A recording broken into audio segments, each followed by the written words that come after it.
That's right, turkey soup using the carcass of your roasted turkey to create the next meal. So next time you make your turkey dinner, plan ahead to do a little more work because it's worth it. What we're going to do is scrape off all the good meat off of the bones, put it all in a pot, and add all of these ingredients to a 3-gallon pot. What you want to do is let that simmer overnight.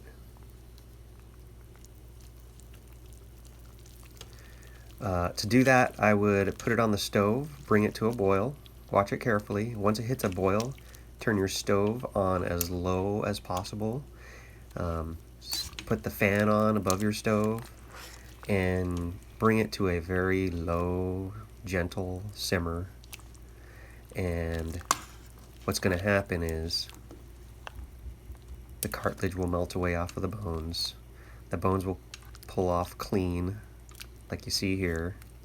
All those vegetables, the mirepoix mixture, those are all aromatics, just to add flavor. So in double speed, here's what you have the next day, the next morning when you wake up. You can see all of the meat has fallen off the bones.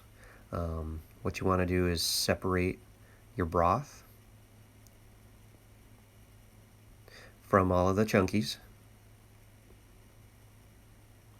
The point here, other than making a great soup, is to utilize everything and have low waste.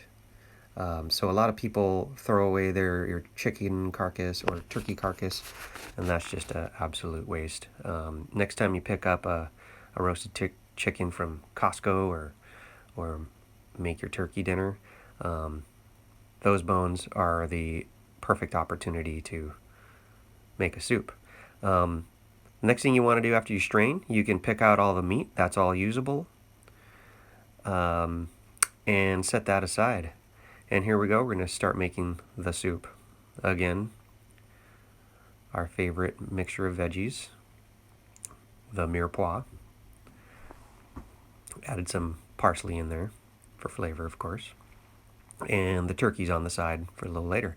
I'm going to saute that up to give it a little head start, warm it up.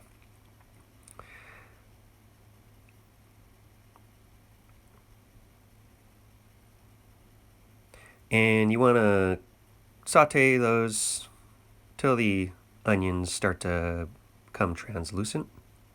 You don't really want to have super high heat and brown it.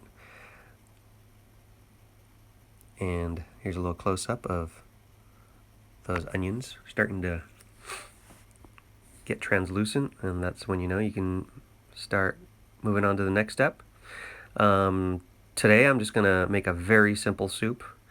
And the starch in it is going to be those cubed potatoes. It's about 2 medium-sized potatoes there.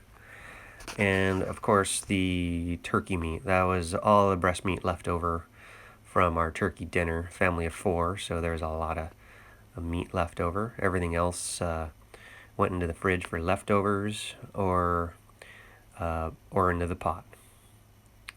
So I'm going to warm those up as well.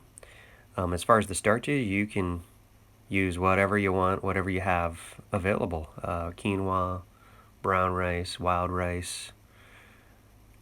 It's up to you, whatever you like. Again, this one is just a very simple soup.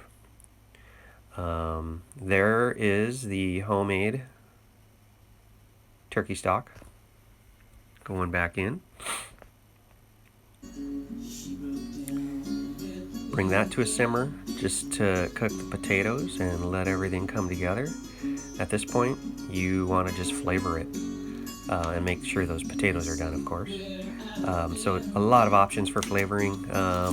This is my G3 mixture, is kosher salt, black pepper, and granulated garlic. Sometimes I'll put curry powder in there. All your herbs would be great, such as rosemary, sage, oregano, parsley, whatever you have laying around, whatever smells good and feels good at the moment. You can just put it in. Don't forget to taste it. Make sure it's seasoned enough. I usually, instead of adding more salt, I'll add in some shoyu or soy sauce. And that's about it. This video went pretty quick. It is a all-night process and into the next day, but it's absolutely worth it. Utilize that whole chicken or turkey carcass, people. Make yourself some soul food. It's very comforting. Shout out to Jim for sharing this recipe with me, and I hope you all now enjoy.